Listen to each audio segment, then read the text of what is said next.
Só conferir se a gente está ao vivo.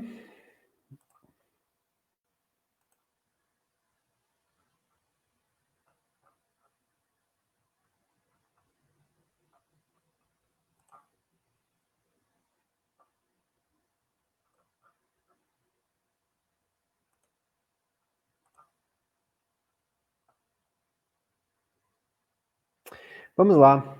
Boa noite, pessoal de Cajamar e quem mais estiver acompanhando esse nosso debate. Estamos aqui para mais uma quinta-feira dos debates do PSOL de Cajamar. Tá? Hoje o tema é o movimento negro, o movimento antifascista, a negritude no Brasil. Então, nós temos aqui a Gláucia e temos o Gabriel, que já vão se apresentar. Eu sou o Carlos, sou presidente do Diretório Municipal aqui de Cajamar, e, como já disse algumas vezes aqui, toda quinta-feira nós estamos realizando nosso ciclo de debate, então todas as quintas-feiras vocês vão ver a gente aqui debatendo algum tema de relevância para a nossa comunidade e relevância para o nosso país também, tá? E, na medida do possível, sempre com um convidado, e a gente trouxe hoje o Gabriel Nascimento, já disse, ele já vai se apresentar. E muito obrigado, Gabriel, primeiramente, por ter vindo, tá? E já fica aqui nossos agradecimentos da comunidade, em nome da comunidade aqui de Cajamar, pela sua ilustre presença aqui com a gente, tá? Eu vou abrir o microfone para você se apresentar, logo na sequência a Gláucia também. Ok, gente. Oi, Carlos, Gláucia, pessoal. Que felicidade estar aqui com vocês hoje. Conhecer você, Carlos, você, Gláucia, nesse encontro, nessa noite. Terminar a noite ao lado de vocês. Sou Gabriel Nascimento, sou professor, professor de línguas, né? Também sou militante, né? Sou da União de Negros pela Igualdade. Então, componho essa entidade que nasceu ali na redemocratização do Brasil. Falando disso ontem, inclusive, o Movimento Negro Unificado fez aniversário. Então, a gente tem organizações negras e que a gente vai debater nesse encontro, obviamente. Obrigado pelo convite.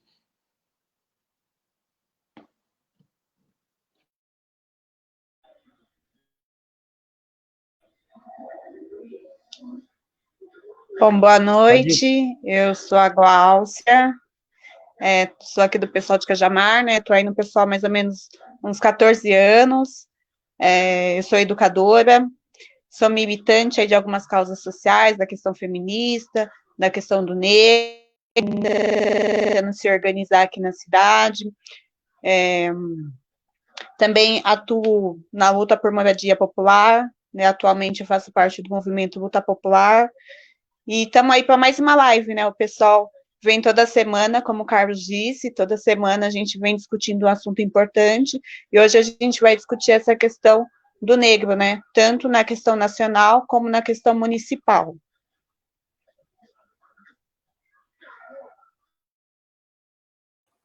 Obrigado, Glau. Eu vou fazer uma breve introdução aqui, só para a gente se situar um pouquinho, né? Que eu acho importante. Bom, segundo o último censo, no Brasil nós temos 56,10% de população que se identifica como pardo ou negro, tá? No Brasil. Quando a gente pensa numa população que se considera pardo-negra no Brasil, sendo maioria da população, a gente está falando aí de mais de 100 milhões de habitantes, de pessoas, a gente começa a se ver, a gente começa a pensar, ou deveria começar a pensar, na questão da representatividade, né? Como, por que a gente tem uma maioria da população negra e parda, e por que a gente vê tão poucos negros, por exemplo, na televisão, nos jornais, na política, por que a gente vê poucos negros nas empresas, dentro de cargos altos dentro das empresas, das corporações, sejam públicas ou privadas? Por que isso acontece? A gente, obviamente, tirando todo o histórico, né, toda a questão histórica, que a gente também tem que, não pode deixar de falar, nós fomos um país colonizado por portugueses trouxeram, raptaram a população, uma raça do seu lugar, e trouxe para o Brasil, e enfim, a Europa fez isso com quase todas as colônias, E nós temos esse histórico, né, de escravidão, né, que foi até 1822, 1800 e alguma coisa. E aí a gente de lá para cá mudou, né, alguma coisa assim, em relação à sociedade, a gente evoluiu como sociedade, na nossa estrutura de sociedade, a gente reparou historicamente o que foi feito com os negros, a gente fez algum ajuste na sociedade para que essa desigualdade criada pela escravidão tivesse sido diminuída de alguma forma. Os governos que foram que o Brasil já teve tiveram ações efetivas em relação a esse tipo de reparação ou políticas públicas que foram efetuadas para que a população negra pudesse ter mais acesso à universidade, por exemplo, ter mais acesso nesses locais que eu falei, nessas instâncias, nas instituições, na política, nas literaturas, enfim, todas as instâncias possíveis.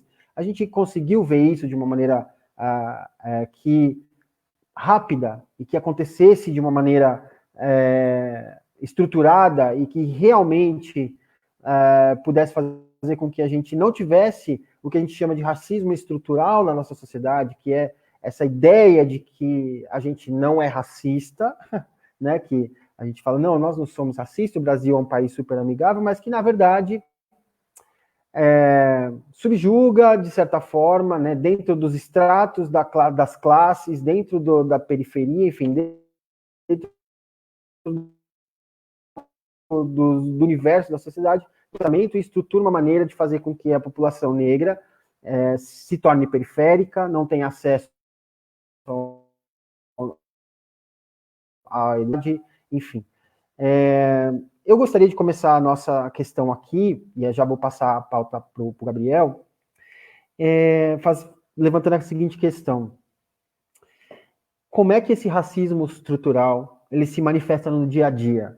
Né? Porque eu acho importante que as pessoas ouçam, né, de vocês, que estão no movimento, que estudam isso e que atuam, são ativistas do movimento negro, como é que isso se manifesta no dia a dia? Porque, às vezes, isso pode representar um choque para as pessoas, e isso é importante para que as pessoas entendam como isso se manifesta no dia a dia. Eu gostaria de ouvir vocês.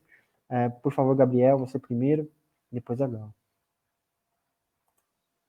Ok, eu acho que, Carlos, quero reafirmar mais uma vez o prazer de estar aqui, de conhecer Gláucia, sobretudo, o trabalho, a importância e a presença de Gláucia aqui também nesse debate, até porque quando nós falamos de negritude no Brasil, a gente tem que falar isso que eu vou falar agora, da representação, da resistência na história dos povos negros, e o papel da mulher negra é fundamental, né? E aí eu vou dizer como, obviamente. Mas então, para falar como o racismo coabita o nosso dia a dia, é preciso dizer como o que é ser negro no Brasil, né? Em primeiro lugar, ser negro no Brasil é ser a construção de um corpo que não escolheu ser interpretado dessa forma ou daquela forma e que passa a ser interpretado a partir de suas condições fenotípicas, né? Ou seja, a partir do seu fenótipo, dos seus traços da boca, do nariz, né? Do cabelo, né? Da cor, que é o traço mais. Então, quanto mais escuro se é, quanto mais traços negroides se tem, o Brasil tem um projeto de extermínio, de eliminação desse corpo.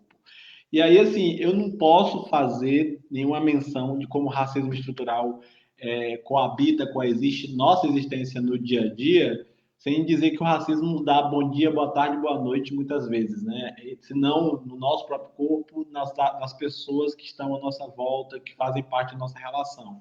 E eu queria dizer que eu recebi agora há pouco, por telefone, uma mensagem de um sobrinho que está preso, que está detido, e vocês vejam como o racismo nos atinge, né?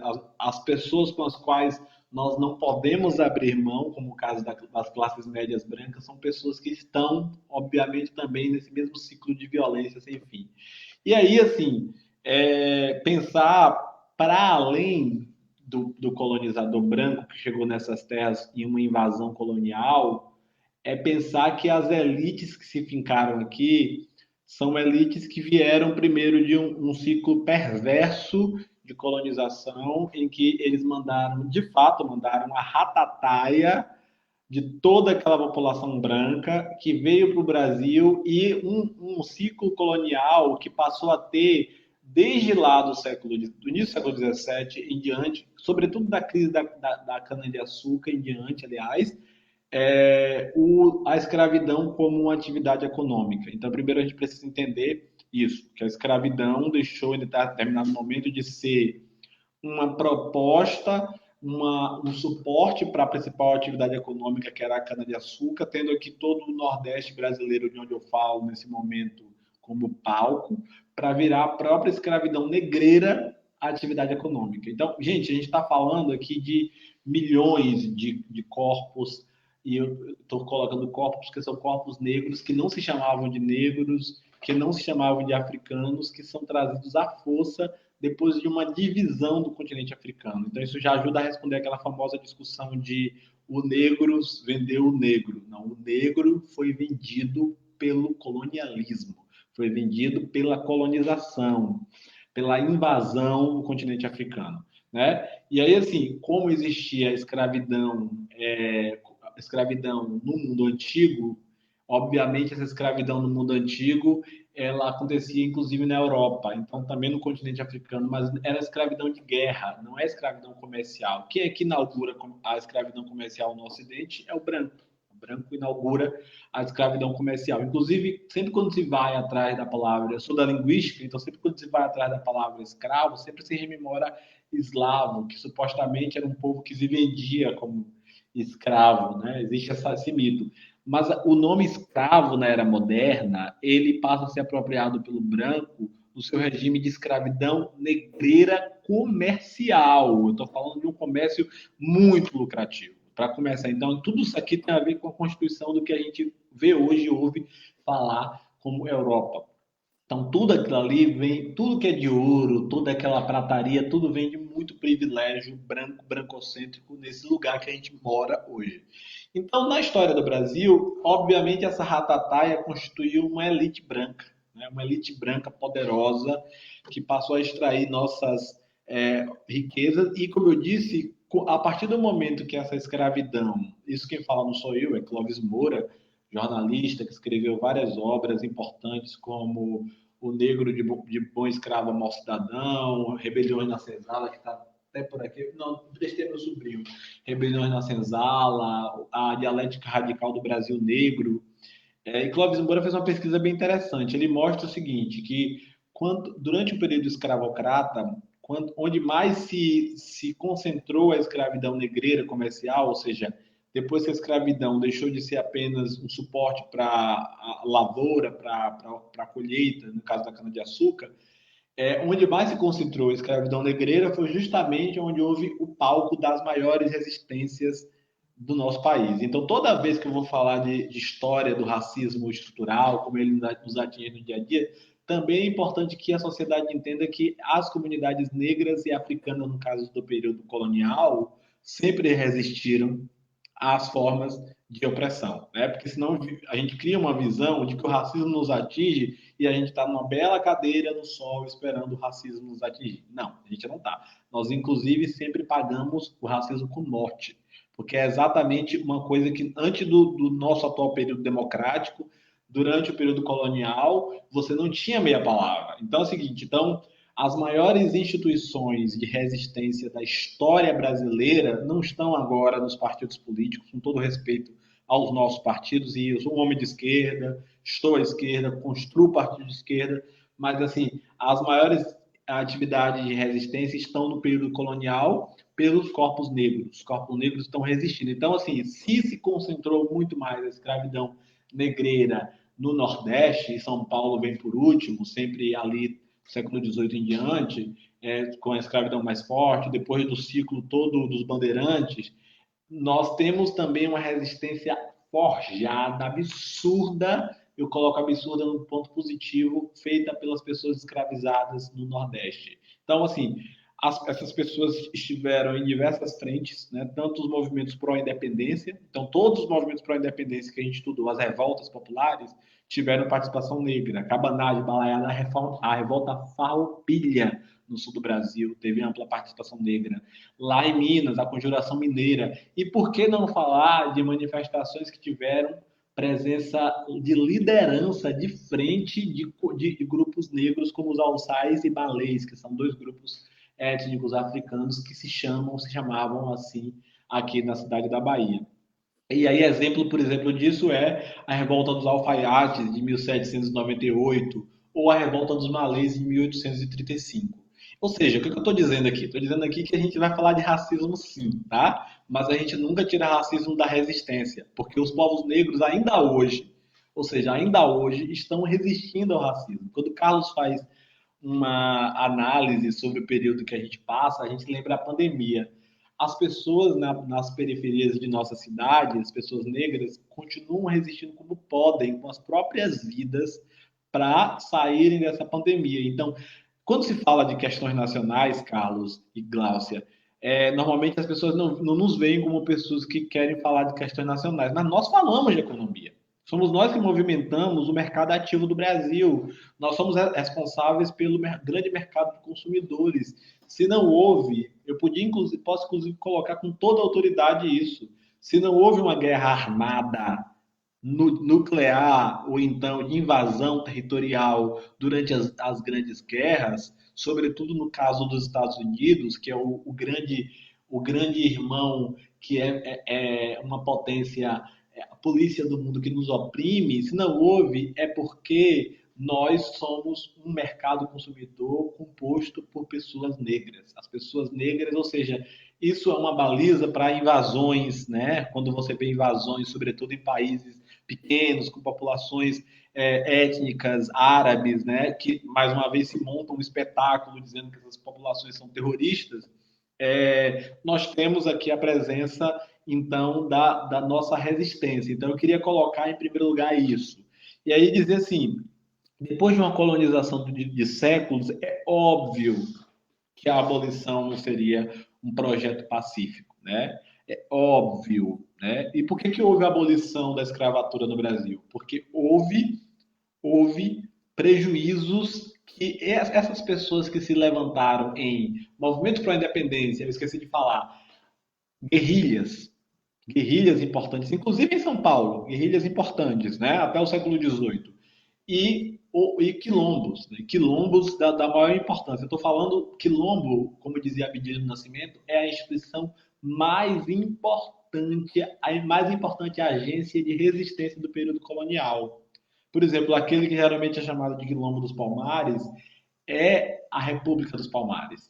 É uma república de quase 20 mil pessoas, que chegou a romper com Portugal e fazer ela própria a sua república com seus regramentos africanos. Mas por que eu estou falando da resistência? É para falar do racismo estrutural. É óbvio que o que a gente chama de racismo estrutural é notadamente aquilo que passou a ser construído na estrutura colonial, sobretudo quando esses quilombos passaram a anteceder a abolição da escravatura, de maneira que as elites nacionais passaram a construir uma narrativa sobre o negro. Era preciso construir uma narrativa sobre o negro. Então, o racismo estrutural é o quê? Primeiro, uma narrativa sobre o negro. Qual é a principal narrativa? A gente chega um momento que a escravidão não está dando mais lucro. Precisamos passar para uma abolição. Mas temos que passar para uma abolição escondendo o maior autor da resistência à escravidão. Então, o que é que a gente faz? Vamos criar um conjunto, um grupo de abolicionistas brancos no Sudeste e versus conservadores que querem acabar com a escravidão por razões higienistas, né? Então, os conservadores no Sudeste queriam acabar com a escravidão porque até aquele momento os brancos brasileiros eram todos mestiços. Então, a escravidão era um ponto meio pacífico de se acabar porque já não fazia mais sentido, né? Já era um prejuízo no Brasil. Mas o que se construiu? A pesquisadora Célia Maria Marinho de Azevedo fez uma tese de doutorado chamada Onda Negra, Medo Branco, o negro na mente das elites do século XIX, que mostra que as elites passam então a construir uma imagem do negro como passivo, uma imagem de que o Brasil precisava de um imigrantismo. A gente está falando para São Paulo. Percebam São Paulo, pessoas de São Paulo, que há um projeto genocida aí.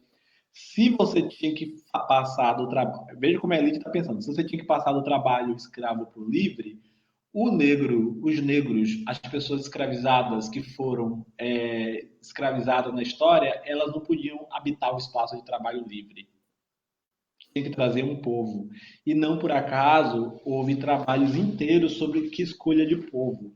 Se eu dissesse para vocês que o povo mais fortuitamente entendido como povo para habitar esse país, para limpar, como queria essa elite branca, eram os alemães, né? Primeiro, o grande momento. Não por acaso a gente vê Hitler chegar em 33 no mundo, porque sempre existiu um mito da branquidade alemã. E eles conseguem os italianos por questões ligadas às condições, e os italianos, obviamente, também vivem em condições muito adversas. Mas, assim, nada comparável a essa lógica de raciocínio que entende o seguinte: é preciso substituir essa negrada. E aí entra o mais perverso, que eu quero chegar, aí que eu quero chegar, quais são os impactos desse racismo no dia a dia.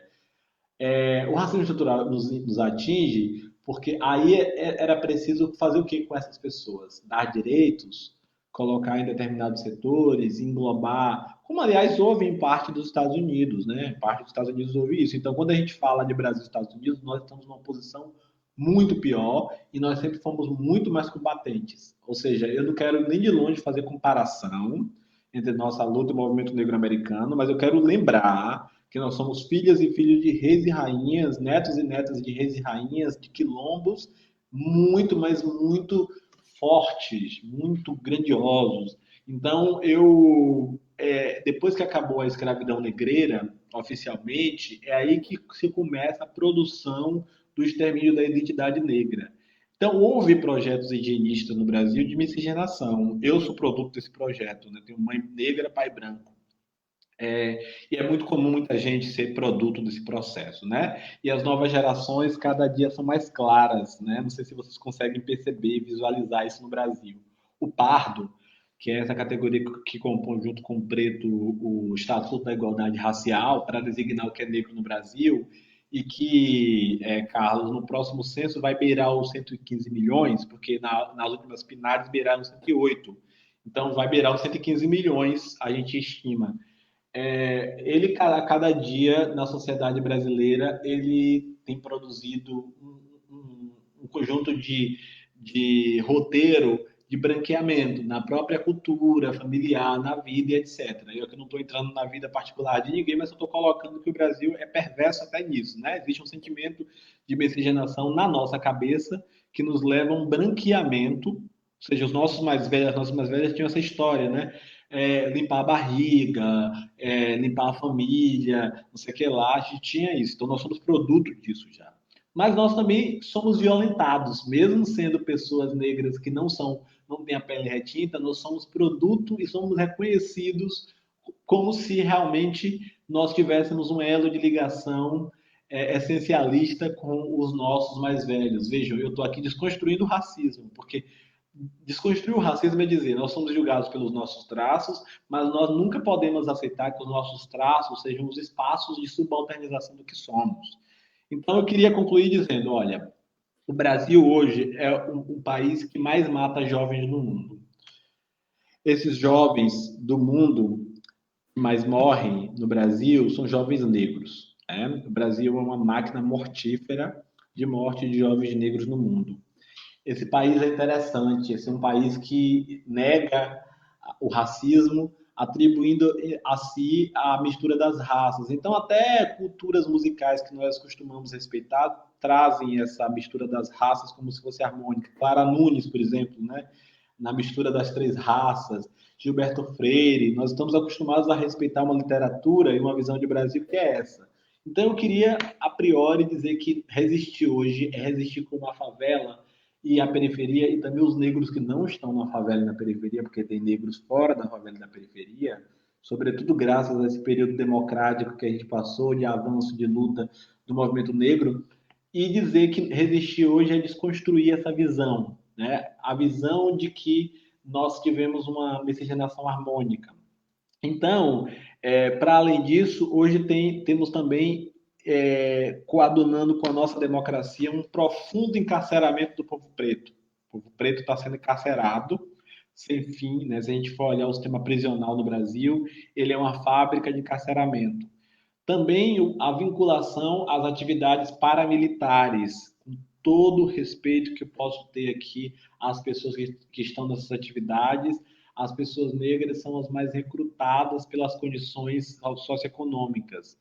Então, eu tento a concordar com o Paulo, inclusive, que o capitalismo é uma etapa importante de fim das nossas opressões, mas o racismo é a entidade que, no Brasil, conduz o que é capitalismo. Né? Então, se a gente quiser entender o que é capitalismo, sem entender a grande questão nacional que é o racismo, nós vamos falhar miseravelmente. Então, eu queria dizer isso, eu queria dizer, olha, nesse momento, a política antidrogas no Brasil é uma política racista, porque ela não é antidrogas, ela é uma política antinegro, né? Nós temos bairros de classe média branca que usam drogas, êxtase, maconha, cocaína sobretudo, e nós não vemos a higienização que acontece como existe na periferia, como existiu aí no baile da Leste, esqueci até o nome do baile, em São Paulo, que nos horrorizou a todos, ou seja, não existe esse espectro de violência policial. A terra, o acesso à terra, ou seja, a pauta da terra e da moradia, Gláucia, são pautas raciais e formas de racialização profundas na atualidade, estão na estrutura do racismo cotidiano, né? O saneamento básico é produto direto de como esse racismo atinge nossos corpos, né? Se a gente for entender, por exemplo, gestões como de Luiz Erundina em São Paulo, capital, e a luta pelo entendimento de cidade que a Erundina teve na gestão dela em São Paulo, a gente vai entender a luta. A educação é uma das formas de trazer o racismo para a exclusão do negro como seu habitat direto, como se o negro tivesse uma vinculação direta com o racismo. Não por acaso o trabalho de Douglas Belchior em São Paulo, por exemplo, é fundamental quando questiona diretamente o acesso à educação nas periferias de São Paulo. Né? Douglas é um dos melhores quadros do movimento negro, Douglas muito preparado. E também nós temos que falar de uma outra coisa que nos atinge profundamente pelo viés do racismo, que é a generidade, né? O direito a sermos o que somos, e somos atingidos mais quando somos negras, negros, no que somos. Então, para além de discutir as liberdades dos LGBTs, e das mulheres, né? Ou seja, da generidade, e para além de discutir também as identidades cis e trans, nós temos que pensar como a mulher negra e o homem negro trans, como a mulher negra e o homem negro, no caso de cis LGBT, no caso de trans LGBT, estão envolvidos nisso, e para isso eu tenho que invocar a nossa querida deputada, porque eu conheço pessoalmente, aliás, conheço os dois pessoalmente, a deputada Érica Malunguinho, que faz um trabalho de destacamento, de pensar, por exemplo, que cis, esse preconceito trazido do mundo cis normativo, que é normalmente como é visto a partir do mundo cis, e o mundo cis é visto como padrão, também é uma herança branca. Né? Então, eu queria trazer esses espectros aqui para a gente pensar nesse debate, postular, mostrar que a gente tem lideranças importantes e aí dizer, não é por acaso que o movimento Negro Unificado faz aniversário ontem. Eu sou da Negro, há hoje a Convergência Negra, agora há um grande manifesto de com racismo não haverá democracia, né? Ou seja, é o momento de todo mundo estar rediscutindo o pacto democrático, mas, de novo, Carlos, os partidos e organizações estão discutindo o pacto democrático sem colocar o racismo como questão nacional. Então, eu estou aqui trazendo o racismo como questão nacional. A comunidade negra é maioria nesse país e a comunidade que mais morre por razões de uma tentativa de limpeza étnica que não está na lei diretamente, mas está indiretamente sobre várias questões nacionais. E assim, eu queria trazer essas lideranças a priori por muito respeito à história dessas lideranças e pela necessidade de, quando a gente dialoga com a periferia, dialoga com as cidades, a maior pauta racial é a cidade. A maior pauta racial é a vida das pessoas. E é por isso que nós estamos debatendo política com P maiúsculo aqui. Agradeço demais o convite. Estou à disposição para o debate.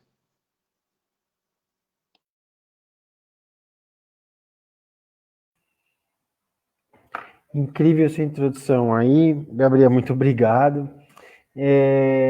Só o dado da população carcerária, que eu também falei aqui, hoje 60% da população carcerária é negra, né?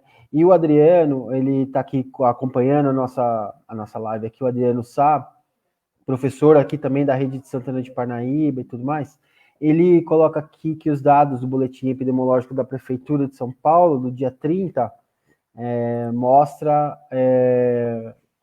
que o homem negro, né, na verdade, é 60% tem maior chance de morrer de Covid, nesse quadro que se apresenta hoje, da pandemia num país desgovernado, sem política nenhuma de proteção no caso da pandemia. Né, só um dado, depois vocês podem conversar sobre esse dado, mas acho que corrobora um pouco com o que o Gabriel falou sobre a pauta exatamente, né, de higienização e tal. A Dia também participou. Eu vou passar a palavra para a Glau, para poder comentar sobre isso também. Glau, por favor. Cada live do pessoal é uma aprendizagem, né? Muito boa a fala do Gabriel, né? Uma aula aí que deu pra gente. E eu também vejo que essa questão do negro, né? Como eu me sinto sendo negra aqui no Brasil, eu acho que é uma questão de resistência o tempo todo, né? A gente tem que estar resistindo, e a gente que é mulher negra, a gente somos mortas a cada 2 minutos, né? Nesse país. Eu falo que é uma discussão que a gente tem muito no movimento feminista, que eu falo, nós mulheres feministas, né? As feministas lutam contra o machismo, então a gente tem toda uma pauta, só que quando a gente volta para falar da mulher negra, a gente fala assim, a gente luta pela nossa vida, né? Porque, querendo ou não, a gente está na mira do tiro o tempo todo. Então, essa questão do racismo, ela vem acontecendo desde que o mundo é mundo, né? Desde o tempo da colonização. E que nem eu vi muitas coisas do pessoal falando no Facebook, mas os negros começaram a se manifestar agora, porque mataram um americano, né? Agora que as pessoas estão se revoltando e tal. Mas, na verdade, a gente vem lutando eu acho que desde quando a gente nasce, né? Agora que teve uma certa visibilidade, né, por conta dessa questão desse negro americano e tal, e aí a mídia deu uma certa importância, mas não é porque aconteceu agora, não é que o racismo está acontecendo agora, né? A gente vem sofrendo racismo todos os dias, né? E nós, negros, estamos nas ruas todos os dias, lutando, brigando, né, pela nossa vida. Porque quando a polícia olha para a gente, ele não pensa se você é um trabalhador, se você estuda, o que você fez, o que você faz, né? Ele olha, fala, é negro, então é bandido, é traficante, não sei o que, primeiro eles matam, depois eles perguntam, né? E isso não é de agora. E a gente que mora na periferia, que mora nas ocupações, eu acompanho várias ocupações por moradia popular, e a gente vê como é isso, né? E como a polícia chega e faz uma abordagem completamente diferente de quando ela aborda um branco, né? Eu já fui abordada 5 vezes aqui na cidade onde eu moro, e teve uma vez que foi muito traumático, assim, para mim, eu fiquei meio traumatizada, eu falo que eu sou uma pessoa que eu tenho preconceito em relação à polícia, tenho mesmo, eu sei que é uma coisa que a gente precisa ir trabalhando, né, a gente precisa mudar, mas eu tenho uma coisa que eu não consigo, assim, né, porque foi uma abordagem muito, muito forte, estava eu, a minha irmã, e aí tinha várias pessoas junto com a gente, e chegou uma policial branca, né, e ela começou a chamar a gente de vagabunda e tal, eu ainda falei assim, viu, eu sou funcionária pública, eu trabalho, não é assim, e ela nem quis saber, né, já foi logo batendo e tal, então, é uma coisa que a gente fica pensando, poxa vida, né, estamos no século XXI, pleno 2020, a gente ainda tem que ficar brigando por isso, né, sendo, como o Gabriel falou, nós somos a maioria da população, né, e aí agora o pessoal fala, mas não existe racismo no Brasil, que isso acabou e tal.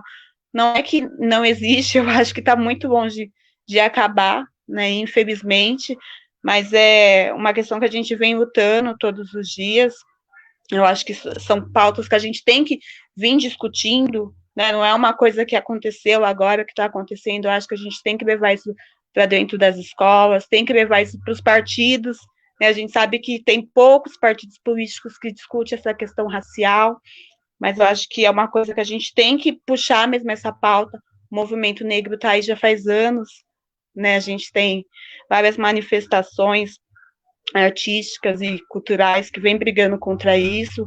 É uma questão difícil porque a gente não sabe. Eu, sinceramente, assim, não sei como é que a gente pode fazer para que isso acabe. Né? É uma coisa que eu sempre perguntei para minha mãe desde criança, que eu falei assim, eu queria saber por que isso começou, né? Que mal eu fiz só por conta da cor da minha pele, só porque meu cabelo é duro, né? Que diferença isso faz, né? Que crime que eu estou cometendo, né? Uma coisa que a gente se pergunta assim o tempo todo e não sei como é que a gente pode fazer para isso acabar, né, Gabriel? Eu não sei se você acha que um dia isso a gente pode sair na rua tranquilo sem esperar, nossa, será que eu vou tomar um tiro? Será que eu vou voltar para casa? Né? Quando isso será que vai ter um fim? Né? A gente sabe que é uma luta que vem de gerações e gerações, né? A gente vai só empurrando, mas um dia eu espero que isso mude, né?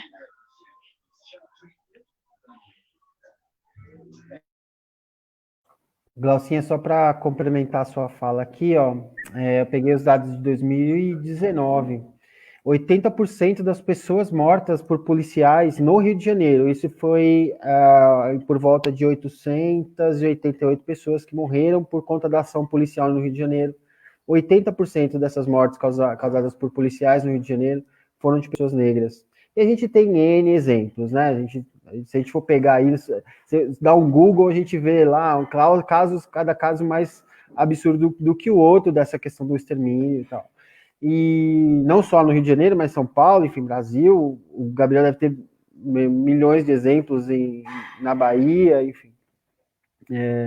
Então, esse dado é só do Rio de Janeiro, mas basicamente a polícia está aí para exterminar, ela não está para proteger, ela está para exterminar, está a serviço, inclusive, de tudo isso que o Gabriel citou para a gente, desse histórico todo, que faz com que a elite cuide da questão a pauta da segurança é pautada pela elite, na verdade, da elite branca. Então, o negro ele acaba sendo, obviamente, um alvo. Ele não é parte integrante da política pública de segurança pública, na verdade, ele é o alvo. Gabriel, você quer responder, complementar alguma coisa, fica à vontade. Beleza, não, eu acho muito importante quando o Glaucia traz essa nossa experiência vivida do dia a dia, porque exatamente a gente tem esse pensamento, né, Glaucia? A gente, na verdade, desde criança, desde a nossa vida pregressa, e quando a gente vai passando por algumas coisas, a gente se pergunta, né? Desde quando começou e quando vai terminar, né? Porque é um filme de terror, infelizmente, que parece que não tem fim. Exatamente por isso que a gente está aqui. A gente gostaria de estar fazendo outras coisas da vida. Realmente não achem as pessoas que isso aqui é uma coisa de prazer. É prazer estar com vocês, mas não é prazer ficar debatendo como o racismo existe no Brasil. Por isso que eu trago a perspectiva da resistência junto, porque eu entendo que todas as vezes que a gente precisa falar de racismo, a gente precisa colocar os sujeitos que no Brasil combateram o racismo. Esse sujeito também tem cor, né? É essa a responsabilidade que eu estou jogando para a gente pensar que chega de ter esse ônus sozinho, né? Quem produz o racismo é o corpo branco, né? A existência do corpo branco no mundo contemporâneo é uma existência de privilégio. E aí como é que vai acontecer? O corpo branco precisa começar a questionar quais privilégios tem e onde tem, né? Por que você tem um conjunto de colegas brancos e brancas e não tem nenhuma pessoa negra naquele meio? Passe a olhar suas fotos, olhar os registros pessoais, ou seja, a nossa presença continua vista como uma presença concentrada em espaço de subalternização. E a gente precisa começar a pensar, né? Por que a polícia nos identifica? A polícia entende que esse código está sempre ligado, esses traços, a lugares de subalternização e a polícia racista, genocida, a serviço dessa branquitude, vem e promove contra a gente o extermínio. o aprisionamento. Então, assim, é um passo fundamental a ser dado de divisão mesmo, porque imagina para uma criança, fica sempre pensando para uma criança como é difícil entender a perversidade que é existir, ou melhor, coexistir no mundo onde ela não tem culpa nenhuma, nem seu povo teve, e mesmo assim ela é produto no, diuturnamente de uma série de agressões desde a primeira idade, né? Desde a primeira idade, agressões que dizem a respeito à beleza, na maioria das vezes. Para uma criança negra, às vezes ser chamado de inteligente é uma coisa assim, ainda neutra perto de ser chamada de bonita. Né? A dificuldade de compreensão de chamar uma criança negra de bonita. Então, assim, é uma coisa que eu venho fazendo já há alguns anos com os meus sobrinhos, com crianças negras em geral, onde eu encontro, é falar: você está muito bonita, olha que bonita. E as crianças negras, isso dá inclusive pesquisas, não sei se há pesquisas, mas é importante até procurar, as crianças negras ficam assustadas, né? Elas não estão acostumadas. O jovem negro de periferia, ele não tá acostumado a ser tratado, às vezes, com afetividade. Então, temos que trazer o nosso corpo de volta, para lembrar um termo de Limário, que inclusive nos intermediou, temos que trazer o corpo de volta, roubado pela colonialidade, pela colonização, que é trazer a afetividade, trazer a possibilidade de existência. Se não chamar disso de humano, de humanização, chamar de existência. Somos existentes, estamos aqui. Então, Gláucia, eu fico muito feliz assim, de ver como parece que a gente combina antes desses debates, mas na verdade a gente tem narrativas que dizem respeito ao nosso cotidiano. Né?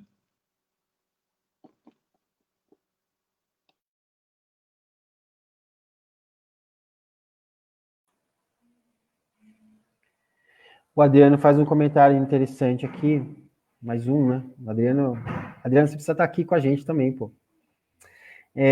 A história da Polícia Militar está intimamente ligada com o fim da escravidão. Os capitães do mato foram reintegrados para esse ofício, inclusive, é verdade. Até hoje a instituição é treinada com base em estereótipos da época do racismo científico, que as polícias eram treinadas para ir em busca de classes perigosas que eles procuravam como padrão. A pele escura, gírias, marca do corpo, etc. E hoje isso não mudou. Até hoje se referem aos negros como cor padrão. E aí ele acho que vai continuar o coisa aqui.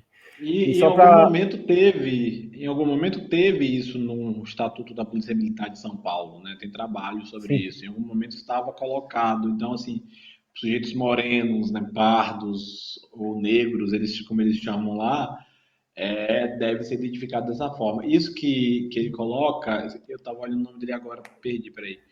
Adriano.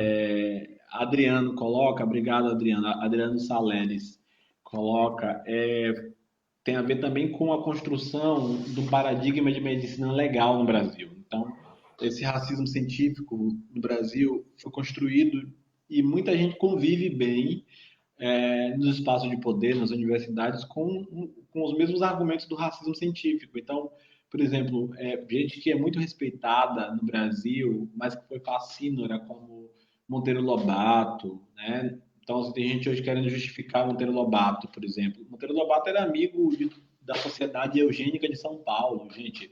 São Paulo tem uma sociedade eugênica, eugenista, e essa sociedade tinha como objetivo esses argumentos da medicina legal que foram criados aqui pelo nosso baiano Raimundo Nina Rodrigues, né, que é um médico criminalista que fez uma pesquisa e em algum momento havia discordâncias, vejam, havia discordâncias entre ele e um outro estudioso racista e racialista chamado Silvio Romero. E, por exemplo, sabe qual era a discordância entre eles?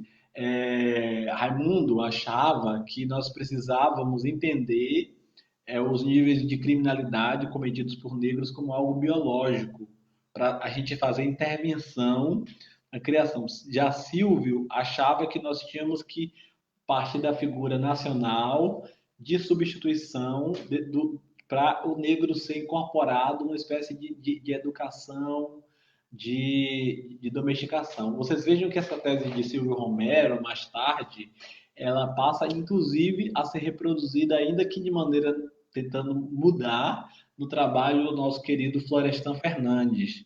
Então, com todo respeito a Florestan, mas Florestan muitas vezes traz a integração. Eu estou vendo a gente aqui no chat falando, estou gostando gente falando assim, o racismo não vai acabar com o fim do capitalismo. Pois Florestan tem um trabalho que fala sobre o negro, a integração do negro na sociedade de classes como forma, como etapa para a gente combater o racismo, sendo que, na verdade, isso já se mostrou uma tese muito parecida com a de Silvio Romero. Então, exatamente nesse ponto que é um perigo, que é um risco. Gabriel, apenas para elucidar um pouquinho sobre aqui Cajamar fica ao lado de uma cidade chamada Santana de Parnaíba. Em Santana de Parnaíba, há pouco tempo atrás, e a gente há alguns anos atrás, mas há pouco tempo, o prefeito que tinha lá fez um monumento de comemoração ou de homenagem aos bandeirantes, porque Santana de Parnaíba é conhecido como a cidade dos bandeirantes. Você vê aí. Depois eu mostro a foto para você. Tem fotos, inclusive, na internet desse monumento, e esse monumento, entre aspas, essa homenagem, traz um homem negro acorrentado, puxando um barco, obviamente o barco que tirava portugueses e, enfim, portugueses não, mas os capitães do mato, e tirava os brancos de dentro do barco. A princípio, a gente, né, por uma questão estética, as pessoas olham e passa batido, né, aquela questão, tá lá o monumento, né, mas quando a gente para pensar um pouquinho, obviamente, as pessoas têm mais consciência sobre as coisas mesmo, é um absurdo isso estar ali de pé ainda, né, ou é um absurdo que, na verdade, partiu de alguém e que várias instâncias ainda assim permitiram que isso acontecesse, né? Um monumento em pleno, nem faz nenhuma década, eu acho, pleno o século XXI, fazendo homenagens a capitães do mato, que obviamente caçavam negros, índios e tudo mais. Então a gente tem muito como caminhar como sociedade, e principalmente no poder público. Eu acho que é interessante a gente comentar sobre isso, que é a questão da representação. Você citou a Érica Malunguinho, o Douglas Belchior, maravilha, perfeito, né? A gente tem aí o Davi Miranda também, mas a gente precisa ver né, como o movimento, como que a gente consegue, né, se organizar, né, nesse sentido, para que a participação dos movimentos, a participação dessa representatividade nas políticas públicas aumente, né, de uma maneira efetiva, né, que as coisas não fiquem, porque a gente se tira uma foto do Congresso, é tudo um monte de homem branco, careca, de cabelo branco, né, que faz leis para uma realidade que, né, fora a realidade de classes, né, que eles não fazem parte, né, a gente tem um Congresso Nacional, a gente tem o Senado, a gente tem, enfim, todo mundo que faz lei no Brasil, ou a maioria, né, vamos dizer assim, são homens brancos, né, que tiveram suas vidas muito bem estruturadas e que não fazem parte de uma realidade das minorias e que estão lá fazendo lei para todo mundo, né? Então, essa é uma questão muito importante também. Adriano está fazendo uma pergunta, camarada, o que vocês pensam sobre o monumento em homenagem a racistas serem derrubados? Gláucia. Quer por favor. Eu acho que nem deveria ter, né? Os monumentos, acho que não deveriam existir, né? Mas, enfim, eu sou a favor da derrubada, assim, porque eu acho que é uma falta de respeito com nós, né? Então, é uma coisa que eu não concordo, eu nunca concordei, acho um absurdo alguém ter a ideia de fazer uma coisa para homenagear, né? Assim, é uma falta de respeito muito grande com a nossa população. Tem que ser derrubado, sim. Uma pesquisadora lá da UFMG, uma colega, tomara que o Limário não esteja assistindo essa live, mas se estiver, é bom que eu comento. Não vou falar o nome então. Ela comentou, ela foi aluna lá da USP também, como eu, e que eu estudei na USP. E aí ela falou numa postagem minha, supostamente sendo consciente, como seria bom que se mantivesse justamente para se lembrar, para que não mais se cometa. E aí eu, logicamente, respondi para elas, olha, isso do ponto de vista da consciência do branco, né? O branco, na verdade, quer sempre lembrar da escravidão para que ele supostamente não faça mais. As pessoas negras não querem se lembrar da escravidão, gente. Deixa eu falar uma coisa para vocês. As pessoas negras estão super cansadas, né? Os livros de história... Ó, gente, é tanta gente que lembra nossos vínculos com o regime escravocrata, como se nós tivéssemos culpa disso, né? Os livros, os professores, a TV, né? Vamos lembrar das novelas, né? Então, os documentários. Então, gente, a gente, como disse Glaucio, não deveria nem ter, mas já que tem que derrubar sim. Por quê? Porque isso aí, e aí não vem com essa história de, vamos botar no museu. Se fosse para botar no museu, a gente faz um museu para contar a história, como aliás o Museu Afro lá em São Paulo. O Museu Afro de São Paulo é um exemplo disso, né? Então, é um bom museu para contar história. Ou seja, quem quiser museu, vai lá no museu, lá no Ibirapuera, vai lá, conhece. Mas, necessariamente, manter aquela estátua lá, com uma explicação supostamente, tem a ver com a consciência do branco. O branco quer manter sua consciência culpada, lembrando supostamente uma consciência desse jeito, porque ele sabe que ele pisou feio na bola na história do Brasil e ele quer se desresponsabilizar. As pessoas negras querem se ver livres dessa história. Exatamente esse é a luta legítima dos movimentos negros, não é? É pela superação do peso da raça. E a gente precisa entender muito esse conceito de superação do peso da raça, porque para os brancos a raça não pesa, porque o branco se inscreve e se cria como universal, né? As pessoas brancas não se dizem notadamente, a não ser quando elas precisam criar humilhação e tal. Elas não dizem todo dia sou branco, mas elas dizem para um negro que ele é negro. Né? Exatamente essa diferença. E não precisa dizer, vocalizar. Muitas vezes é nas práticas, né? Muitas vezes, por exemplo, é pegando uma pessoa que tem doutorado, né? Eu tenho doutorado, e a pessoa não é acreditada como doutor, doutora no Brasil, porque o Brasil não é um país que produz doutores, doutoras com esse perfil, né? Então, a gente precisa sempre estar sendo julgado por esse viés. Isso para não falar de inúmeras vezes, assim, eu estava aqui no mercado essa semana passada, retrasada, e eu não me visto muito bem para ir no mercado, me desculpe, gente. Mercado não, outros lugares eu me visto, mas mercado, às vezes a gente está ali com a roupa vai, mas eu não estava desarrumado, né? Não estava, mesmo que tivesse, a gente não tem que ficar se questionando. Eu lembro que um senhor, parecia gringo aqui em Porto Seguro, me fez várias perguntas e eu fiquei assim, olhando para a cara dele.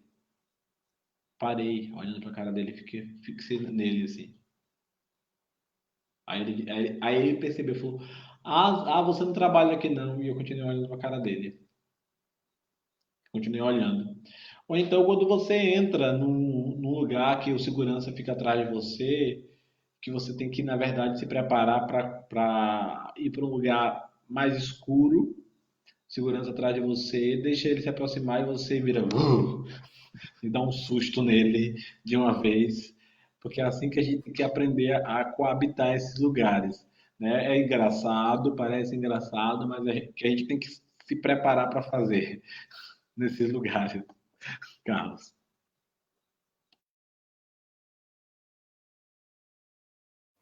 A Luciana está comentando aí, ó, tenho trabalhado desde o começo da minha carreira como professora projetos sobre consciência negra e convencer uma menina e um menino a desfilar, mostrar que é bonito, é o mais difícil. Buscar autoestima no contexto de massacre, o negro no dia a dia é uma luta diária.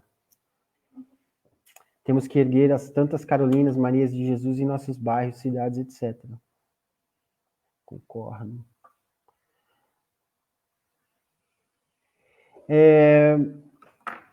Gostaria de só adiantar um pouquinho a pauta, na verdade, de falar o seguinte, como que, né, você que está aí no movimento, Gabriel, na verdade, que faz parte de um movimento, e a Glaucia também faz parte de um movimento aqui na cidade, como que vocês entendem que seria a atuação agora do movimento, daqui para frente, o que a gente precisa, diante do contexto atual, o que o movimento precisa pautar, o que ele precisa tomar à frente, como que vocês enxergam essa, já que estamos numa pauta, né, meio que global sobre o assunto, como que vocês entendem que o movimento poderia atuar agora daqui para frente? Então, quando Lélia Gonzalez, na década de 80, chamava o movimento negro de movimentos negros, né? Movimentos negros. Eu gosto muito da forma como Lélia chamava, a fundadora do MNU no Brasil. Eu acho que os movimentos negros, eles sempre se unem em uniões táticas nacionais em torno de pautas que unificam o movimento, né? As cotas são um exemplo disso, né? Nas universidades federais, nas estaduais, que acabou de chegar depois de muito tempo as estaduais paulistas, né? Mas nesse momento nosso movimento os movimentos estão lidando ao redor da vida, né? Ou seja, a luta agora é pela vida. A gente passou a perceber que existe um extermínio em massa e nós precisamos lutar contra esse extermínio. Então, assim, nesse momento, o movimento é pela vida, é contra esse extermínio. Isso é uma pauta nacional, nós precisamos entender que essa é uma pauta nacional. Uma coisa que eu fico sempre querendo chamar os partidos de esquerda para comentar, que é o seguinte: os nossos eleitores estão sendo assassinados. As nossas eleitoras estão sendo assassinadas. Para além até, se não quiser pensar a questão racial pelo viés do que eu estou propondo, tem que pensar na questão matemática. Daqui a pouco essas pessoas vão não mais existir no Brasil. E eu não estou falando, estou brincando, isso aqui não é bravata, isso aqui é o projeto genocida do Estado, que a Abdias chama de o genocídio negro brasileiro. Então, gente, eu acho que a gente precisa, nesse momento, entender que a grande pauta é com racismo não há democracia, né? Como esse manifesto que está aí circulando, né? Já que a gente está querendo rediscutir o Pacto Democrático, eu estou achando muito bonito que gente, inclusive que apoiou lá o golpe contra a Dilma e gente que foi a favor da luta contra o golpe, né? Gente dos dois lados nesse momento estejam conversando, é muito legal, mas a pauta nacional mais importante continua sendo deixada de lado. Então, assim, nesse momento, mais do que nunca, essa pauta é a pauta, a nossa pauta é a pauta da vida, é a pauta da existência. E assim, a partir da existência da vida, a gente pode falar de vários aspectos da política nacional, municipal, estadual. A gente tem domínio completo, a gente sabe exatamente sobre a história da Constituição. Nós podemos falar, por exemplo, que industrializar o Brasil, reindustrializar o Brasil, é também uma pauta, se você entender a inclusão dos povos negros no mercado como um ativo de trabalho, por exemplo, né? A gente precisa entender que essa é uma pauta que pode ser unificada à pauta antirracista, que a educação tem um papel fundamental, que a saúde pública, agora que existe um desmonte do SUS, não por acaso o governo que entra fazendo o desmonte do SUS, desde o governo Temer, aliás, é o governo que enfrenta a maior pandemia dos últimos 100 anos, né? E aí, assim, é muito interessante como o destino, não estou aqui colocando na conta de castigo, mas o destino traz a importância do Sistema Único de Saúde para as nossas comunidades, né? Então, assim, defender isso não é defender um projeto de emancipação de cima para baixo, é defender que essas comunidades, elas existem nesses lugares, são lugares de política dessas comunidades, entendeu? Então, Carlos, eu queria te agradecer de verdade o convite para estar hoje de noite aqui com vocês, eu estou muito feliz, e um debate grandioso, um debate dessa conjuntura, assim, obrigado de verdade. Imagina, nós que agradecemos aí pela aula que você tem nos dado aqui. Eu acho que a pauta ela é extremamente ampla, obviamente, mas ela precisa ser tratada como acho que como você veio tratar, que é trazer todos esses pontos que são realmente necessários para que as pessoas pensem e para que a gente levante esses pontos dentro do nosso dia a dia, enfim, que a gente tenha toda essa questão bem detalhada para não cair no mesmo problema, né, de ser pautado, né, ou tudo ser pautado pelo viés da branquitude, tudo ser pautado por quem já tem oprimido há 500 anos aí. Eu acho que isso é o importante. Glaucia, você quer falar alguma coisa para fechamento? Tá bom? Sim, muito obrigado, Gabriel, aí pela aula que deu para a gente. Acho que a nossa pauta, a nossa luta maior é essa, pela nossa vida, né? Quando a gente fala vidas negras importam, não é que só os negros que importam, todas as vidas são importantes, porém é a nossa vida que está na mira do tiro, né? Então eu acho que a gente tem que se sensibilizar e ter um olhar diferente, né? Não é que só a vida do negro é importante agora, que só o negro que é importante, não, é que a gente que está, nós que estamos morrendo, né? São os nossos que estão morrendo todos os dias.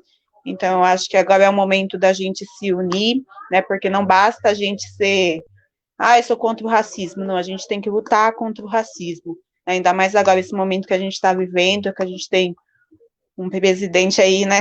A gente sabe que é racista, né? Com todos os seus discursos e tal. Então, a gente precisa se unir para defender os nossos irmãos, né? Porque nós estamos morrendo todos os dias, né? Então, acho que a pauta é essa, assim, não basta a gente dizer que eu não sou racista, não, a gente tem que lutar contra isso todos os dias, né? Acho que é isso. Gabriel, mais uma vez agradeço, para a gente não se estender tanto, então fica bem complicado falar de tantos assuntos ao mesmo tempo, né, num período curto, mas eu agradeço mais uma vez, se for possível, gostaríamos de convidá-lo mais uma vez para um outro debate daqui para frente.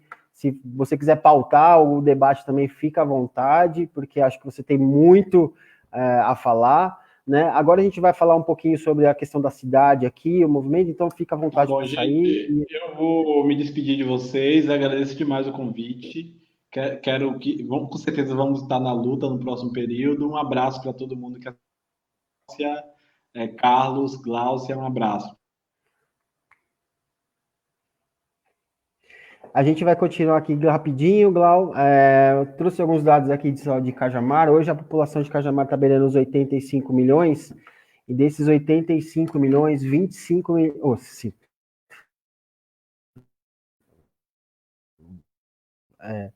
85 mil, e desses 85 mil, 25 mil se declararam no último censo como negros. E alguns dados que estão também no IBGE disponíveis, quem quiser consultar, fica à vontade, ali é só procurar o IBGE e o último censo, você consegue procurar por município e ver todos os dados disponibilizados pelo IBGE em relação à população de Cajamar, tá? Hoje, em relação à renda, isso é uma coisa que eu já falei na primeira live que a gente fez, estava eu e o Laerte apenas, que a população negra e parda em Cajamar ganha menos. A gente nem chegou a falar sobre isso na questão, mas é um dado importante, que na população de Cajamar, o negro e pardo ganha menos do que o empregado branco aqui, né? E, ao mesmo tempo, a gente também tentou achar ou encontrar alguma coisa que do poder público que tivesse incentivado, ou que tivesse alguma política pública que tenha sido feita focado nisso, ou que veio da parte da cultura, ou que veio da parte, enfim, dos vereadores, enfim, mas a gente não encontrou, a Glaucia acho que encontrou alguma coisa, mas que na verdade não foi muito efetivado, então Glaucia, fica à vontade aí para falar sobre isso também. Sim, eu andei dando umas pesquisadas, né, e eu vi que, assim, Cajamar tem umas coisas muito bonitas no papel, né, na prática mesmo a gente não vê essas coisas. E aí, no plano municipal de saúde aqui da cidade, tem algumas coisas voltadas para a população negra, né, tanto de tratamento de saúde, questão de curso para os profissionais, para trabalhar a questão de doenças do povo negro e tal, mas a gente vê que isso não acontece, né, na prática não tem. Nós temos o Conselho da Discriminação Racial, que foi um conselho criado em 2007, porém, desde a sua criação, ele está inativo, né, não está funcionando. Eu nem sabia que tinha esse conselho, né, para mim foi até uma novidade, assim, quando eu vi, e é uma coisa que eu acho que a gente precisa levantar, né, se foi criado, então a gente tem que colocar em pauta, né. A única discussão que teve na cidade foi o ano passado, que a Jéssica, que está acompanhando a live, nós fizemos um encontro sobre o Dia da Consciência Negra, né, fizemos um debate, uma discussão, foi bem bacana, bem legal, porém com pouca participação, né, a gente tentou fazer uma divulgação legal, mas o pessoal não, acho que ficou muito em cima e tal, e aquilo, como nunca teve, então o pessoal não vai participar, né? Então a gente precisa começar a construir um trabalho de formiguinha.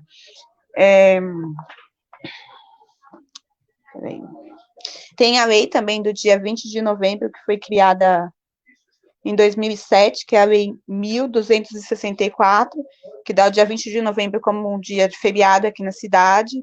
E nessa lei diz que no dia 20 de novembro tem que acontecer uma conferência, palestra, algum evento voltado para a questão racial, né, para a questão da população negra. E isso nunca aconteceu, pelo menos por parte da administração, nunca teve, né? Eu moro aqui na cidade há 31 anos e a gente nunca teve uma discussão dessa, né? Então, assim, a gente vê que o pessoal cria as coisas, é tudo muito lindo quando a gente vai atrás, vai pesquisar. No papel tá tudo bonitinho, como se as coisas acontecessem, né? E não acontece. Você vê que tem um projeto que fala que, vamos valorizar a população negra e tal, só que de todos os diretores, né, que estão nas secretarias municipais aí, eu não conheço nenhum negro. Não sei se tem, né? Eu desconheço. Assim, a gente nunca teve um candidato a prefeito negro aqui na cidade. Né, assim, vereador, acho que a gente teve um, né? Atualmente, eu não sei se ele ainda está ou não está, eu acho que não está mais, né? Mas a gente só teve um representante. Então, a gente vê que a população negra, além dela ser muito grande aqui na cidade, a gente ocupa poucos espaços, né? E aí eu fico pensando como é que a gente pode mudar isso, né? Como é que a gente pode apresentar para essa população, olha, a gente negro tem que ocupar os espaços sim, os espaços públicos, os privados, tem que ocupar todos os cantos, né? E brigar por melhores condições de trabalho, como você disse. O negro trabalha igual um branco, por que a gente recebe menos? E se for mulher, recebe menos ainda, né? Tem essa diferença ainda. Então, acho que são coisas que a gente precisa pautar, né? Trazer mais para discussões. O pessoal agora a gente tem um grupo, né, Consciência Negra Cajamar, convidar o pessoal aí para estar participando, colocando as suas sugestões, né, opinião lá no grupo, o que a gente pode estar fazendo para estar mudando essa realidade, né? Acho que a gente precisa ir ocupando os espaços.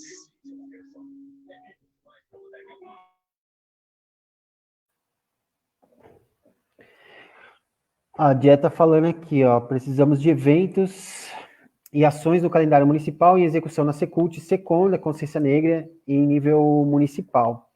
E também ela fala, precisamos de propostas de deliberações para o executivo mesmo, e não somente rebelião ou derrubada de status, tem que ter todo. Exatamente, eu acho que a gente precisa começar a pensar algum grau de organização para políticas públicas, né, para forçar que essas secretarias, seja da comunicação, seja da cultura, que faça algum tipo de ação voltada, né, e acho que tem todas as secretarias, na verdade, deveriam pensar ações voltadas para isso, através das suas políticas, mas a gente sabe que isso não acontece, né, porque, enfim, fica tudo setorizado, então se eu cuido só da Secretaria de Finanças, eu vou fazer só finanças, e não existe uma setorização dentro de cada das atuações, então isso fica pautado, na maioria das vezes, com uma Secretaria da Cultura, que vai propor algum evento, vai propor alguma ação, mas, na verdade, todas as ações da Prefeitura devem levar em consideração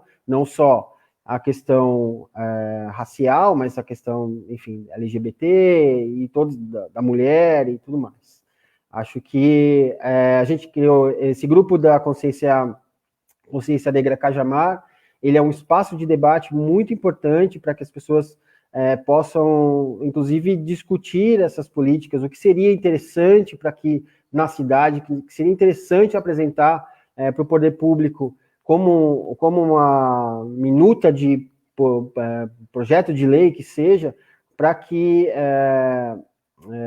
a questão negra, a negritude aqui na cidade fosse melhor tratada, né, fosse melhor abordada dentro dos níveis. A gente tem a educação, que precisa tratar, a gente tem a questão do planejamento urbano, a gente tem a questão do emprego, que é muito importante, a gente tem a questão da qualificação. Então, esse espaço, na verdade, de debate, ele é muito importante para que a gente consiga construir dentro de todos esses setores algum tipo de inserção, né, pelo menos que organizadamente o movimento tenha voz dentro dentro do poder público, tá? Fica o convite para quem ainda não participa, chama Consciência Negra Cajamar, é um grupo criado aí, já tem bastante gente, mas é bom, quanto mais gente tiver para trocar ideia sobre isso, muito legal, tá? Eu acho que já deu nosso debate. Quer terminar alguma coisa aqui, Glau? Pode falar, fazer uma consideração final. Eu acho que foi muito bom, acho que o pessoal vem só crescendo com essas lives que a gente está fazendo toda semana, né? Eu acho que sempre é uma aprendizagem muito bom, né? A gente está vindo discutindo, eu acredito que seja o único partido aqui da cidade que vem fazendo isso, né? Não sei se outros estão propondo alguma ação nesse sentido, né? De estar fazendo live e tal. Acho super bacana. Convidar o pessoal aí toda quinta-feira, estamos aqui ao vivo, né? Às 9 horas, sempre com um tema diferente para estar discutindo, conversando com a população. Somos um partido que estamos aí aberto para todos os grupos, né, tanto de mulher, LGBT, a questão do negro, né, acho que a gente precisa discutir a questão da educação, já discutimos a questão da saúde, né, são temas importantes, né, aqui para a cidade, a gente sabe que temos muita coisa para fazer, né, essa questão do racismo, discutir a questão do negro não acaba agora, não termina agora, a gente não pode encerrar isso hoje, eu acho que tem que ser uma coisa que a gente tem que estar num processo constante de discussão, pensar sempre em novas ações, o que a gente pode propor, o que a gente pode fazer para estar mudando a nossa realidade aqui na nossa cidade, né, como é que a gente pode se ajudar, né. Então é isso, e obrigado aí pela companhia, junto com o Gabriel, foi um prazer participar dessa live. Obrigado você, Glau, pelo tempo, gravidinha, quase terminando a gestação aí no finalzinho. Mais uma vez, parabéns aí pela luta de sempre, né? E fica o convite para vocês. Muito obrigado pela galera que participou também aqui nos comentários. Valeu mesmo, galera.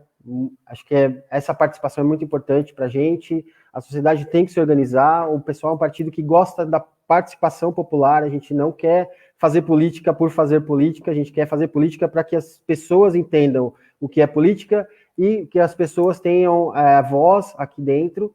Então, fica o convite, porque toda quinta-feira a gente vai estar aqui. Bom, não sei que aconteça alguma coisa, mas toda quinta-feira a gente vai estar aqui. E na próxima semana a pauta vai ser a violência doméstica em época de pandemia, tá? Então, a pauta toda estará sendo direcionada, estará sendo feita por mulheres aqui. Eu nem estarei aqui como representante do partido. Quem vai levar a pauta é a Maria, a Gláucia e outras pessoas convidadas também, tá? Então, não percam, na próxima semana, no mesmo horário, quinta-feira, às 9 da noite, nossa discussão sobre a violência doméstica aqui em época de pandemia, que acho que todo mundo viu aí que tá meio pesado esse rolê aí também, tá bom?